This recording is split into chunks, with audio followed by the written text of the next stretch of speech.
Lakshmi serial. ಭಾಗ್ಯ ತಾಂಡವ್ಗೆ ಇನ್ನೊಂದು ಮದುವೆ. ಮಕ್ಕಳು ದೆಸೆಯಿಂದ ಒಂದಾಗ್ತಾರೆ. ಹೆತ್ತವರು ಭಾಗ್ಯ ಹಾಗೂ ತಾಂಡವ್ ಮಕ್ಕಳ ದೆಸೆಯಿಂದ ಇಬ್ಬರು ಒಂದಾಗಿ ಜೀವನ ನಡೆಸುವಂತೆ ಆಗಿದೆ. ವಿಚ್ಛೇದನ ತನಕ ತಾಂಡವ್ ಮುಂದುವರೆದು ಇರುತ್ತಾನೆ. ತಾಂಡವ್ಗೆ ತನ್ನ ಹೆಂಡತಿಗಿಂತ ಆತನ ಶ್ರೇಷ್ಠನೇ ಮುಖ್ಯ ಆಗಿಬಿಟ್ಟಿದ್ದಳು. ಶ್ರೇಷ್ಠ ಇಲ್ಲದೆ ನಾನು ಇಲ್ಲ ಎನ್ನುವ ಹಾಗೆ ಶ್ರೇಷ್ಠಳನ್ನು ಬಿಟ್ಟಿರಲು ಆತನಿಂದ ಸಾಧ್ಯವಾಗ್ತಿರಲಿಲ್ಲ. ಇದೀಗ ಮಕ್ಕಳಿಗೋಸ್ಕರ ಶ್ರೇಷ್ಠನಿಂದ ತಾಂಡವ್ ಕೊಂಚ ದೂರ ಉಳಿದಿದ್ದಾನೆ. ಆದರೆ ತಾಂಡವ್ ಎಲ್ಲೆಲ್ಲ ಹೋಗುತ್ತಾನೆ, ಅಲ್ಲಿಗೆ ಆತನನ್ನು ಹುಡುಕಿಕೊಂಡು ಶ್ರೇಷ್ಠ ಬರುತ್ತಾಳೆ. ಈ ವಿಚಾರ ಸುನಂದಾಗೆ ಮಾತ್ರ ಬಹಳ ಕೋಪ ಬರುತ್ತದೆ. ಈಗಾಗಲೇ ಅನೇಕ ಸಾರಿ ತಾಂಡವ್ ಜೊತೆಯಲ್ಲಿ ಇರಬಾರದೆಂದು ತಾಕೀತು ಬೇರೆ ಮಾಡಿದ್ದಳು. ಆದರೆ ಆಕೆಗೆ ಇದೆಲ್ಲ ನಾಟುತ್ತಲೇ ಇರುತ್ತಿಲ್ಲ. ಆಕೆಯ ಗುರಿ ಒಂದೇ, ತಾಂಡವ್ನನ್ನು ಹೇಗಾದರೂ ನಾನು ಪಡೆದುಕೊಳ್ಳಬೇಕು. ಆತ ಏನೇ ಮಾಡಿದರೂ ಮಾತ್ರ ಪಡೆದುಕೊಳ್ಳಲೇಬೇಕು ಆಲೋಚನೆ ಮಗ್ನ ಆಗಿರುತ್ತಾಳೆ. ತಾಂಡವ್ ಹಾಗೂ ಭಾಗ್ಯ ಮಕ್ಕಳ ಜೊತೆಗೆ ಇದೀಗ ಖುಷಿಯಲ್ಲಿ ಕಾಲ ಕಳೆಯುತ್ತಿರುತ್ತಾರೆ.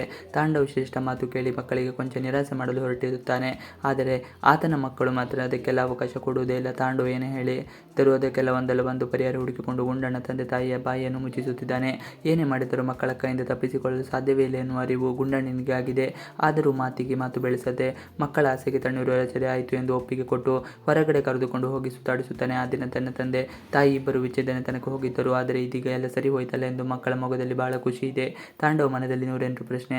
ಆದರೆ ತಾಂಡವ್ ಮನದಲ್ಲಿ ಮಾತ್ರ ಏನೇನೋ ಪ್ರಶ್ನೆಗಳು. ಆತ ಕೂಡ ಏನು ಮಾಡಬೇಕು ಎಂದು ತೋಚದೆ ಸುಮ್ಮನೆ ಇರುತ್ತಾನೆ. ಇದನ್ನು ನೋಡಿದ ಶ್ರೇಷ್ಠಗೆ ಬಹಳ ಕೋಪ ಇರುತ್ತದೆ. ತಾಂಡವ್ ನನ್ನ ಜೊತೆ ನನ್ನ ಮನೆಯಲ್ಲಿ ಇರುತ್ತಾನೆ ಎಂದುಕೊಂಡರೆ ಈ ರೀತಿ ಭಾಗ್ಯ ಹಾಗೂ ಆಕೆ ಮಕ್ಕಳನ್ನು ಕಳೆದುಕೊಂಡು ಎಲ್ಲೆಲ್ಲೂ ಸುತ್ತುತ್ತಾ ಇದನ್ನಲ್ಲ ಎಂದು ಕೋಪದಿಂದ ಇರುತ್ತಾಳೆ.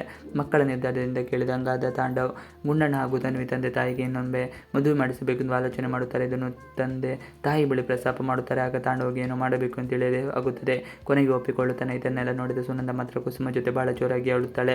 ನನ್ನ ಮಗಳ ಜೀವನ ನೋಡಿ ನಾನು ಅದೆಷ್ಟು ಕಣ್ಣೀರು ಹಾಕಿಬಿಟ್ಟೆ. ನಾನು ಎಷ್ಟೇ ಕೆಟ್ಟವಳು ಇದ್ದರೂ ಮಗಳ ವಿಚಾರದಲ್ಲಿ ಮಾತ್ರ ನಾನು ಯಾವತ್ತೂ ಕೆಟ್ಟದನ್ನು ಬಯಸಿಲ್ಲ. ಮನದ ನೋವು ಹೊರಹಾಕಿದ ಸುನಂದ, ಆಕೆ ಚೆನ್ನಾಗಿ ಇರಬೇಕು ಎನ್ನುವುದು ನನ್ನ ಆಸೆ. ಆದರೆ ಇದೀಗ ನನ್ನ ಮಗಳ ಜೀವನ ಸರಿ ಹೋಗುತ್ತಿದೆ, ನನಗೆ ಅದೇ ಖುಷಿ ಎಂದು ಹೇಳುತ್ತಾ ಇರುವಾಗಲೇ ಮೆಟ್ಟಿಲ ಬಳಿ ಬಂದು ನಿಂತ ಶ್ರೇಷ್ಠಗೆ ಬಹಳ ಕೋಪ ಬರುತ್ತದೆ. ಹಾಗೆ ತೋರಣ ಹಾಗೂ ಹೂವನ್ನು ಕಿತ್ತು ಹಾಕುತ್ತಾಳೆ. ಇದನ್ನು ನೋಡಿದ ಸುನಂದ ಬಹಳ ಕೋಪದಿಂದ ಇರುತ್ತಾಳೆ. ಹಾಗೆ ಆಕೆಯ ಜೊತೆ ಬಹಳ ಕಠೋರವಾಗಿ ಕೊಳ್ಳುತ್ತಾರೆ. ಆದರೆ ಕುಸುಮ ಮಾತ್ರ ಶ್ರೇಷ್ಠ ಬಳಿಗೆ ಬಂದು ಆಕೆ ಹೂ ಹಾಗೂ ಮಾವಿನ ಮರದ ಎಲೆ ಕೊಟ್ಟು ಇದನ್ನು ಜೋಡಿಸಿ ಮೇಲೆ ಕಟ್ಟಿ ಬಲಗಲಿಟ್ಟು ಒಳಗಡೆ ಬರಬಹುದು, ಅಲ್ಲಿ ತನಕ ಮನೆ ಹೊರಗಡೆ ಇದನ್ನು ಮಾಡುತ್ತಿರೆಂದು ಮನೆ ಹೊರಗಡೆ ಕಳಿಸುತ್ತಾರೆ. ಇವಿಷ್ಟು ಇವತ್ತಿನ ವಿಡಿಯೋ. ಇಷ್ಟ ಆದರೆ ಪ್ಲೀಸ್ ಲೈಕ್, ಶೇರ್, ಸಬ್ಸ್ಕ್ರೈಬ್ ಮಾಡಿ. Thanks for watching video.